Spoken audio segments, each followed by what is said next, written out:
Most retirees cut back their hours and take up a hobby. But for 84-year-old sawmiller Ralph Affleck, his hobby and his work have always been the same thing. At the age of 60, he designed and built a sawmill which could be run by just one person, him.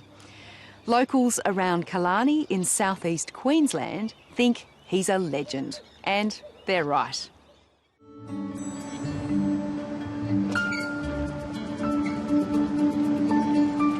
Three mornings a week, 85-year-old Ralph Affleck heads from his farmhouse at Legume on the New South Wales-Queensland border across the paddock to where he feels most at home, his sawmill.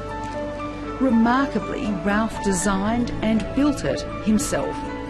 A little retirement project which took 4 years to build. Ralph didn't finish school. His only qualifications were 50 years of timber cutting and sawmilling. But I've got a pretty good idea of how to build things, and I thought, well, golly, I finished it at about 66, 67. I finished my logging work. I was logging for another mill. I thought, no, I'll build another sawmill. I'll go ahead and build it. It's unbelievable that someone could sit down with a school ruler, mind you, a 30 centimetre wooden school ruler, and drew everything to scale in 3D so that he knew everything would pass and rotate without getting caught on another cog or another piece of the machinery before he started building it. Incredible. Ralph Affleck's from a timber family. His father was a timberman. He grew up in a timber town.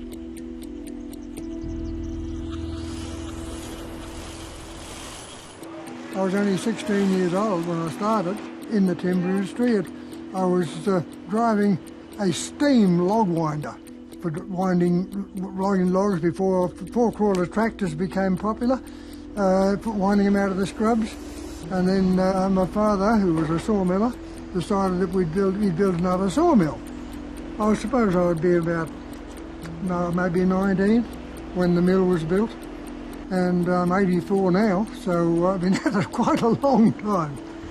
How many fingers have you got and how many toes? I got 9 toes and I got 10 fingers. I chopped one off with a pinch bar one time, went straight through the top of my boot, my brand new boots. I thought, oh my God, what a stupid thing to do now. I've ruined a pair of new boots. Anyway, I went on working, got the log on the truck, and the foot started to get a bit sore. So I thought, oh, gee, I don't know, I must have bruised that toe. So I took my boots off, took the sock off, and my toe fell out. Hearing about Ralph's many near misses leaves you wondering how he survived for so long and why he didn't quit at 60. But he had a long-held dream of building his own mill, something he could run solo without the hassle of employees, allowing him to work when he felt like it. There are one-man portable mills about, but they can't cut the timber the way he wants. They're a entirely different method of doing it. This way, it's a conventional, just like a conventional old-time steam sawmill that I've updated. Fortunately, I knew the sawmilling side, and I knew what a piece of timber will do naturally for itself. When you cut it, it'll do all sorts of funny things. And if you know what that's going to do, you can design the machinery to accommodate that. Once he finalised the design, he went scavenging, haunting second-hand yards for years. I've got a big worm drive thing here out of the brake of a bullock wagon, way back before the 1900s. There's lots of pieces in here out of an old steam engine. There's a 1912 Republic truck, a diff out of it. There's a gearbox out of a Mack and all that type of thing. And another gearbox out of an old Chrysler. they all lend themselves to what you're going to make. I believe there's even some parts that you got from a plane. Yes, there's 6 hydraulic cylinders here out of Canberra bombers. There's 2 of them operate that big log lifter up there. And there was a firm in Brisbane sold Army and Air Force disposal stuff, bits and pieces of everything, even tank engine, Army tank engines, aircraft engines, you name it, they sold them. There are things in it that I didn't do right, because let's face it, the fellow who's never made a mistake, he's never made anything. His best find? A LANb engine, just like the one from an old wartime tank which powered his dad's mill for years. We've been sitting in a crane, a disused crane at Wanless's wrecking yard in Brisbane. Oh, I've been there for years and years and years. And I brought it home, she fired first one up, and I've never put a screwdriver on it. And I've been running there now in the mill for 13 years. With all these levers, Ralph can run the mill on his own. Tony Pearson is in awe of Ralph. My jaw dropped on the ground to start with. Very impressed, and I knew from the first moment that this guy was special. In my lifetime, I've met quite a number of, or sought out quite a number of old folk with talents like this, but Ralph just tops the lot. We all worry about him, not so much being in the mill, but when he goes up the back onto the Queensland border and cuts trees and then hooking them up to the skidder and bringing them down, that is a very dangerous game. Would you hope that at 84 he'd given it away? No, because I know he knows what he's doing, and I'm not worried now. I've passed the worry.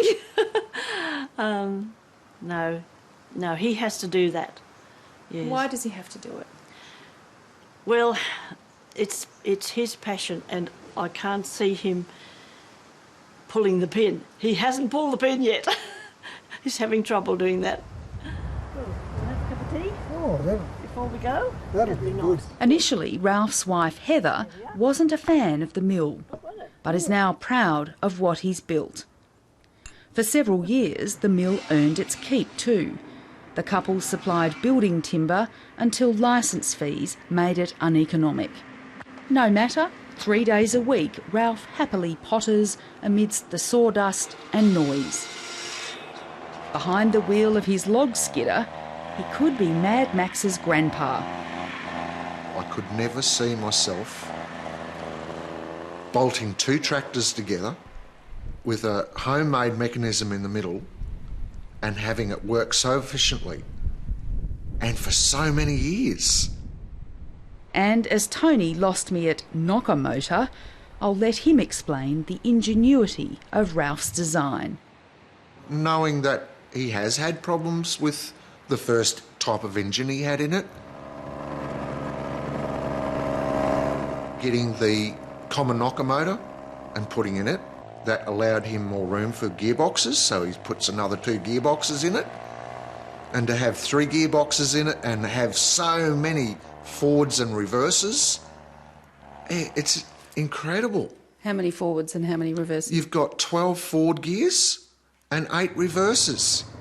And he says in 8th high reverse, he can do 40 mile an hour backwards. I wouldn't like to try it, but oh man, what a machine. As well as a skidder, there's a log loader, which is in its 5th decade of service. There is a Leyland truck parts in it from a Leyland 1924 truck. There's a lot of parts in it from an Army Duck, tractor parts, GMC axle and steering.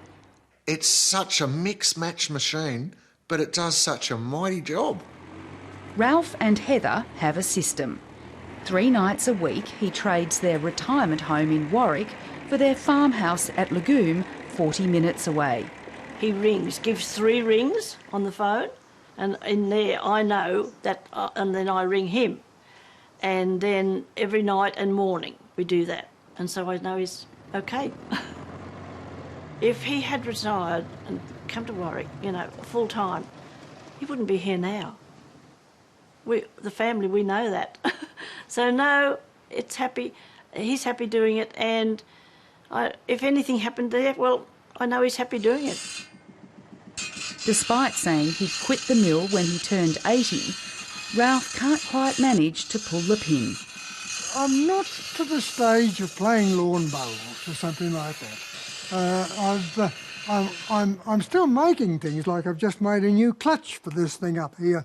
I enjoy the challenge of making something that's going to work and having the pleasure of using it and saying, yeah, well, Ralph, you could have done better, but you didn't make a bad job of that. It might be a one-man mill, but Tony Pearson has become a regular visitor. Hello, I can't get enough of him. I really can't. Some weeks I'll be out there every day, you know, for an hour or 2 with him. And at the end of the day, he says, oh, so glad you come out.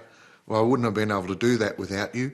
And then other days I go out and he says, oh, what are you doing here? As though I'm snooping on him. Like, I don't need a babysitter. And Tony hasn't got Ralph to himself anymore. For words got out, both Ralph and the mill are worth a visit. He's now regularly hosting tour groups. So do you like it when a tour group comes? Yes, I do, Pip. I enjoy talking to them, and I enjoy coming and seeing just the way I'm doing it now.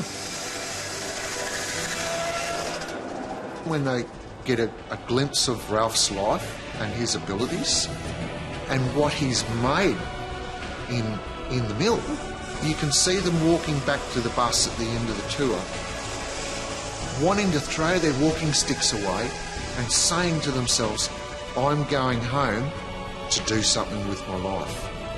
I'm not finished yet.